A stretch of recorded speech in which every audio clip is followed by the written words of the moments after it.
తెలంగాణ మహిళలకు తెలంగాణ మహిళలకు మహాశక్తి పథకం ఏదైతే ఉందో, ముఖ్యంగా చూసుకున్నట్లయితే మహాశక్తి పేరుతో తెలంగాణ సర్కారు ప్రతి నెల కూడా 2,500 రూపాయలు ఇచ్చేందుకు కొత్త పథకానికి అయితే శ్రీకారం చుట్టింది కదా.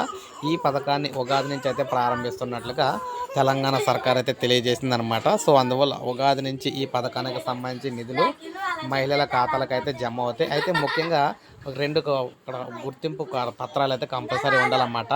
ఒకటి కంపల్సరీ రేషన్ కార్డు, ముఖ్యంగా ఆధార్ కార్డు, అదేవిధంగా రేషన్ కార్డు అనమాట. ఈ రెండింటిని ప్రామాణికంగా తీసుకొని ఆధార్ కార్డులోని వయసును ఆధారంగా తీసుకుంటారు, రేషన్ కార్డుని ఏమో పేదరిక ఆధారంగా తీసుకుంటారు. ఈ రెండు కార్డులు ఆధారంగా తీసుకొని ఆ మహిళలందరికీ కూడా సో నెలకి 2,500 రూపాయల చొప్పున అయితే విడుదల చేయడం అయితే జరుగుతుందన్నమాట. సో ఇదే మనకి తెలంగాణలో మహిళలకు అందించే శక్తి పథకం అనమాట. సో ఉగాది నుంచి అయితే స్టార్ట్ అవుతుంది. ఒక లైక్ చేయండి, సబ్స్క్రైబ్ చేసుకోకపోతే మన ఛానల్ సబ్స్క్రైబ్ చేసుకొని ఫాలో అవుతుంది.